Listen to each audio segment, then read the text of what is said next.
So here we are for the very first part of Resident Evil 1, the board game. I am excited to get into this. I've been waiting a while for this game to arrive, and I really enjoyed the first game. And if I'm honest, Resident Evil 2 and Resident Evil 3 were really fun games. I quite enjoyed playing on the channel. Resident Evil 3 kind of ended abruptly, so we will be going back to that because I did play that boss battle with Nemesis the very last bit wrong. So maybe we'll just do a boss battle and see if I can get past him before maybe venturing into the City of Ruin. Who knows? But for the moment, we're here for Resident Evil 1, and I've chosen Jill and Barry because they were the characters I played with when I first played through this game. So this playthrough will be just the regular base kind of retail version that you will be able to get when it comes out. We will do this, and then depending on if people want to see it, we're going to come back for the director's cut. And I'm pretty anxious to do that. So pretty excited, not anxious, to do that. So let's see how we get on.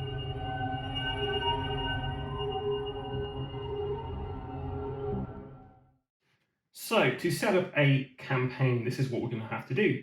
So first of all, we choose our characters, and the characters I've chosen for this playthrough are Jill Valentine and Barry Burton. Jill Valentine, she has the Master of Unlocking ability, which means Jill can unlock a door if another character has the required key in their inventory, and she has Fighting Spirit. When an encounter card with the star symbol is drawn, Jill and each other character on her tile heals 1 level. Now, I'm not sure if that includes when you're doing missions and revealing them. We're going to say it does for the moment until I get corrected on that. She has a handgun, she has first aid spray and a knife. She has 2 dice to roll when she's trying to dodge stuff. She has 8 item capacity and 3 kerosene tokens. And then Barry Burton, so he's got the get away from me. If Barry's attacked and fails the evade roll, Barry can push each enemy in his square. He's also accurate. When making an attack with the handgun, Barry treats full escape rolls results as accurate. When making an attack with the handgun, Barry treats full escape results as a hit result instead. He's got a handgun, a knife, handgun bullets, only one for his escape, which is a bit crap. 6 for his item capacity, and 2 kerosene. So for the card decks, I have taken out everything you need to take out. So you've got a search and narrative encounter, item A, item B, mission and tension decks full cards marked with the square, circle, triangle, upside down triangle, kind of starry thing and explosion-y thing symbols, and return those cards to the box. They don't start on the deck, they get added as the campaign goes on. And you can see here, these are the ones that you're trying to remove. Then you shuffle the remaining narrative encounter, item A, mission and tension cards, place each deck face down in the corresponding dashboard slot. Item C cards are separated into tiers, so you're going to put the 4 stars at the bottom, followed by the 3, followed by the 2, and then the 1s.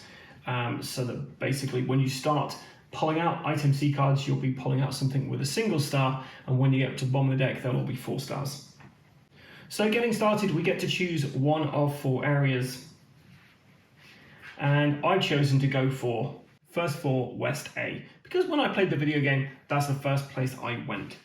We have a danger level in this game, borrowed from Resident Evil 3, I guess. At the start of the campaign, the danger level is placed at the starting position as shown here. And when you're getting tension cards out, depending on where you are on that danger level dial, you could be getting additional stuff. If the danger level moves all the way around and returns to the starting position, it is game over. So without further ado, let us begin with first floor West A.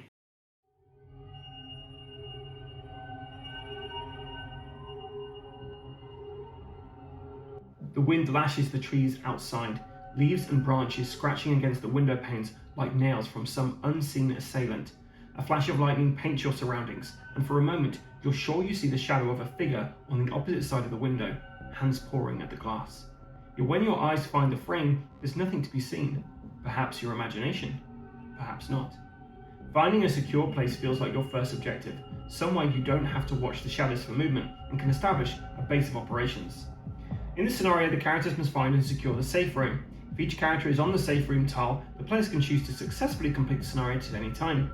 If there are any enemies on the safe room tile when the scenario is completed, skip step 6 during the end phase. Quiet area. If the tension deck runs out during the scenario, shuffle the discard pile and place it face down to refresh the deck. Additionally, if the scenario is successfully completed, skip step 2 during the end phase. Safe haven. A character on the safe room tile does not have to draw a card during the tension phase. Card decks. Shuffle one card that is marked with a triangle and a 1. Item A card into the item A deck at the start of the scenario. Item B deck has the old key, the lighter, the first aid spray, and that kerosene container in it. On the tension deck, shuffle the number 1 tension card into the tension deck at the start of the scenario. There's 2 expiration cards for this, First Floor West 1 and First Floor West A2. After we complete the scenario, we'll be adding the First Floor West B scenario card to the map. So I'll try and talk us through as we play on this. This is First Floor West A, and we can begin our descent into horror. Now, there's 2 types of enemies on the board at the moment. We have our zombies. Now, zombies, they have a threat level of 1, they have a movement of 1, and 1 hit point. There's 2 attacks. Their basic attack, they have to be on the same space as you and they do 1 damage. And their special attack, if you draw that symbol, if the little X symbol is face up in the tension deck, then you're going to be giving them an additional range. So they can hit you from 1 space away, they do 1 damage, and they also move into your space after they've attacked. And the second one is the zombie dogs, the Cerberus. So they've got a threat of 2, 2 movement, 1 hit point, and they've got a basic attack of 1, but if they have the X symbol there, then their range is 3, they do 1 damage and move into your space. Feral, if the top card in the tension deck discard pile is one of those, this enemy forms 2 reactions instead of 1 during the reaction phase. Okay, so Jill is going to open a door for her first action and move into her for her second action. So we take away this.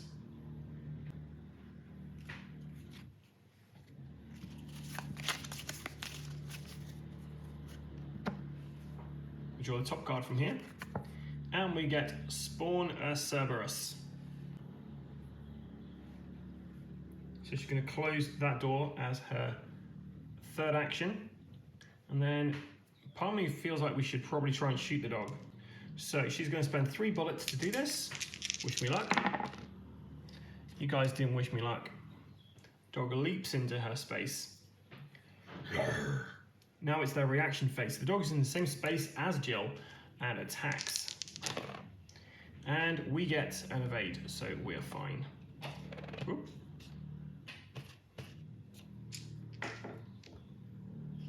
First card from the tension deck is an all clear. Now we've got the X symbol here, which basically means all zombies are going to have their special attack this round. Low growls torment you, sinister whispers that bleed from behind closed doors and through thin walls. In this hellish place, little respite is offered, only moments to catch your breath for as long as you dare. Barry Burton is going to move there for 1, he's going to pick this up for 2, and he finds more handgun bullets. With that in mind, he's going to shoot this zombie. So reduces handgun ammo down to 12.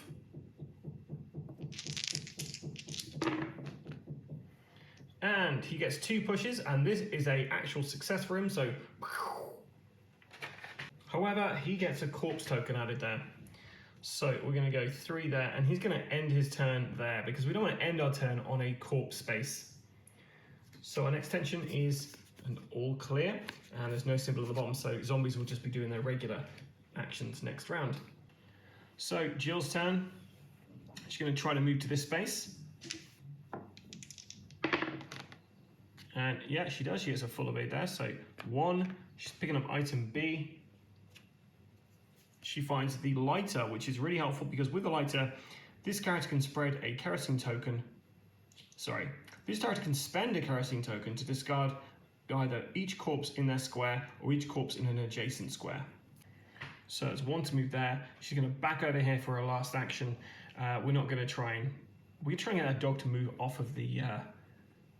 away from the door. Maybe she can run past it. Tension is an all clear, and all zombies get their special reaction this round. Special attack even. Oh, before we do that, sorry, I forgot. This guy moves. Okay, so Barry moves onto here for 1. He's not quite sure whether that zombie is still alive. Let's see if it is. Ooh, close. The zombie's fine. He's going to open door for his second action. Still on the space of the zombie, which is why I rolled that. 3, 4.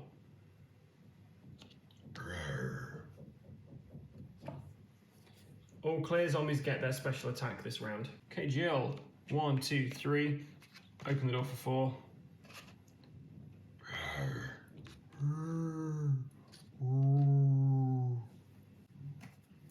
All clear. Barry Burton, here he goes. 1, 2. Let's give it another 3 ammo to try and shoot the dog.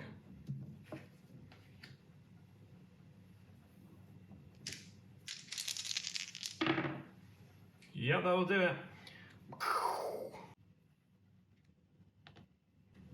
Attention card is an all clear. Okay, Jill's going to try and move into this spot here. Does she do it? Yep, she gets into there, so that's 1. She's going to close this for a second action, move there for 3, and then she's going to spend 3 bullets to try and take out this zombie. And yeah, she does it. She's got a hit up there, so. And he reacts to that noise. And then he reacts in his reaction phase. And we get another all clear. Okay, so Barry, 1, 2, 3. Let's see what we found. Spawn a corpse. And Barry's just going to close the door behind him. His last action there.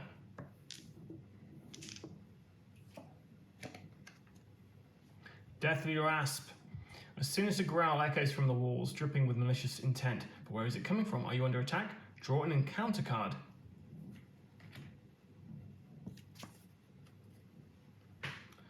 Place a yellow unexplored token on this tile. So what that basically means is next time we enter this tile, we would have to draw a yellow, one single encounter. But moving around at the tile, that's not going to trigger that. It's only if we come back into this room. Jill. Is Jillin like a villain? Okay, we're going to try and shoot this zombie. 3 bullets for this. Yes, 1. 2. We're going to use the lighter now, so the character can spend a kerosene token to discard either each corpse in their square or each corpse in an adjacent square. So, for 1 action, we get rid of one of her 3 kerosene tokens. And we've got rid of both of those corpses, which is really helpful. 4. Mission update, draw a mission card. So this is where we're going to be using Brad Vickers to go on missions for us. So the mission we have is take point. Place this card to one side of the playing area with the assigned character next to it. For the rest of the scenario, when a tension card is drawn, the assigned character can suffer 1 damage to discard this card without resolving the effect. This kills the assigned character, remove the card from the game. Remove their card and this card from the game. So Brad Vickers is taking point. So he lets us cancel a tension card, which is pretty good. It does mean if we have any more mission cards, we can't actually do them because we don't have anybody to do them. So we could abandon that mission if we wanted to, but we don't need to. Okay, so Barry is going to move 1 space into here. We roll the dice. Hopefully we only get a 1. Get a 5, that's fine. So that's 1, 2, whoop. 3 to pick that up. And he's found the old key unlocks doors locked by a simple lock.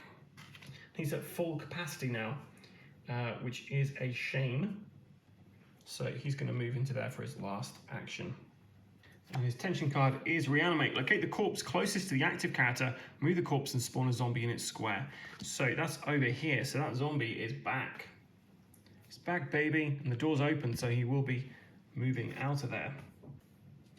1, 2. Do we want to try and item A? It's going to be ammo or it's going to be... Do you know what? We're going to leave that room. So she just went there for 1, 2, 3, 4. So here is the first floor West A. Now you see there's an S there and an S there. We've got to basically rotate this so that this S is matching the door that Jill is currently at. And that S matches the door way at the top here. Okay, so that's the end of Jill's go, and we've populated the new area. Drawing a tension card, we get an all clear. On to our man Barry. So Barry's going to use one of his handgun bullets to increase his handgun ammo by 8. Which again, up to max. Then he's going to pick this up for his second action.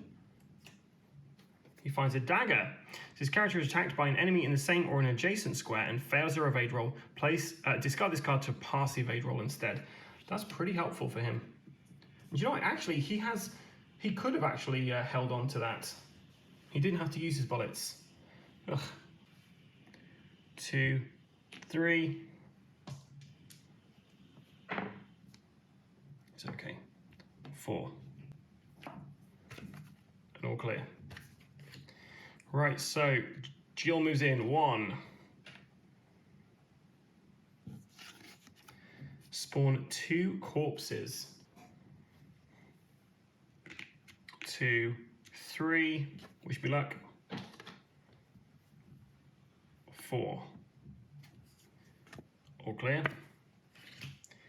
Barry is opening the door for 1. 2, 3. Opening the door for his final action there.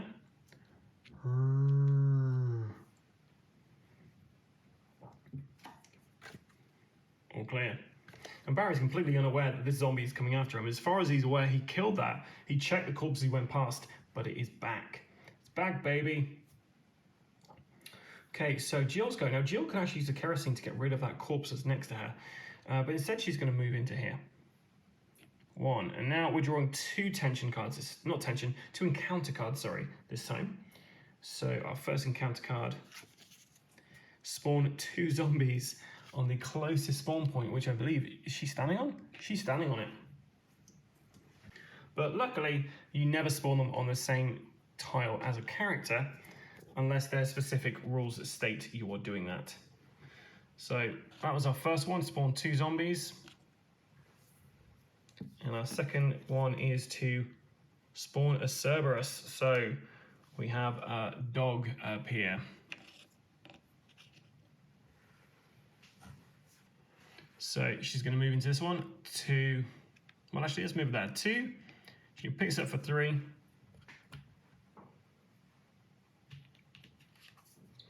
And it's another first aid spray. Does she want to shoot for a 4th action? Why not? So 3 bullets. She only has 3 bullets left. And yeah, we got a hit there, so she takes out the dog. They react. And then the reaction phase, they're on the same space. And because that door is open, where Barry is, it means our fella here, he also goes forward 1 space. And her tension phase, shattering glass. Draw an additional tension card. You jump at the sound of breaking glass and prepare for the worst. It's all clear. So some glass broke somewhere, but we're not quite sure where. 1, 2. Barry is going to shoot into that space. 3 bullets. Oh, misses. He pushes 1 away. And the other guy stays where he is because he is on the same space as a character. They don't react as in do a combat against Jill. And Barry's going to shoot again against a space which the zombie's in with Jill. Okay, so that is a full there. So, blammo, corpse token, and this guy moves towards Barry in reaction. And then the reaction phase, he actually attacks Barry. And Barry evades, no problem. Again, all clear. Jill's going to run ahead. 1, 2, 3, and she's going to open that door using her special ability where she can lock a door if another character has the required key in their inventory.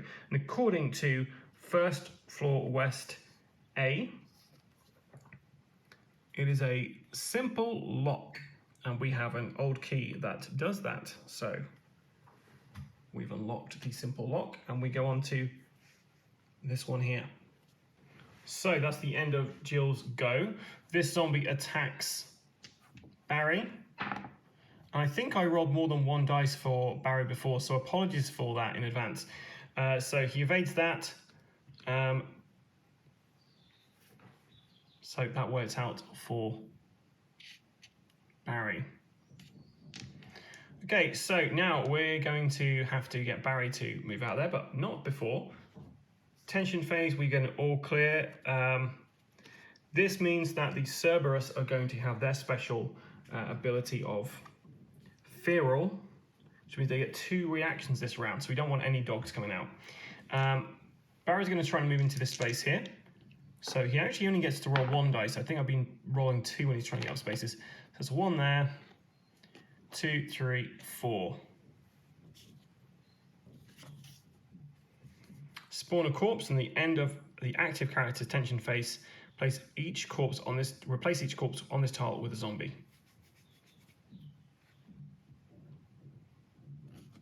So we may as well just spawn a zombie at this point. So a zombie is there. But not before we do a tension phase, which is an all clear. He would have reacted. Then that zombie would have appeared there. Jill's turn. 1, 2. She's going to shoot this zombie, hopefully, with her last 3 bullets. Blammo. And she's going to borrow the handgun bullet. She's going to trade action with Barry to grab the handgun bullets off of him. And all clear. Barry's turn. So 1 into this space here. No zombie. 2, 3, 4. All clear. Zombies are getting a special attack this round. Jill moves in there for 1. Moves off there for 2.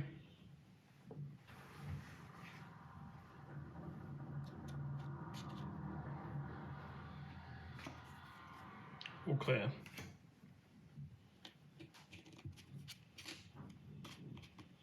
No tension phase needs to be drawn there. And we are donezo. So we've unlocked a first floor west B. But yeah, so what happens at the end of a scenario? So we increase the mansion danger level by 1. So we're now on the green handprint 1. If there are 5 or more corpses in the playing area, shuffle a number 1 card into the encounter deck. So we have 5. We have 5 on the board. So let's have a look. So we've got 1 there. We have 1, 2, 3, 4, 5 corpses. Which means we have a crimson head coming into the next mission. Potentially. Now, if there are 5 or more zombies on the playing area, increase the danger level by 1. Now, we actually only have 2 zombies on there and a Cerberus, so we don't need to increase that further. We discard any key items in character inventories and the item box, so the old key is discarded. We set each handgun ammunition dial to 15, heal each player's characters by 1 level, heal each non-exhausted character in the reserve by 2 levels, return exhausted character cards to their standard orientation, shuffle any discarded item A, tension and encounter cards back into respective decks, and discard any remaining ink ribbons. So that's all we need to do. It's worth noting our take point mission. This is now out of the game. Well, I'm pretty certain I played some things wrong. Barry's evade, I think I rolled 2 dice a couple of times instead of just a 1. So apologies for that, and hopefully I picked up in the edit and I'll note it down below somewhere. If you spotted mistakes, let me know so that we can let anybody who is watching this video be aware of, little errors you can make playing this game. Or maybe I played this game had made a huge error, and that's good to point out as well. Stay tuned to the channel if you want to see more of Resident Evil 1, and leave comments below. We love hearing from you guys. I've been the ever excitable Adam. Until next time, stay safe or die rolling.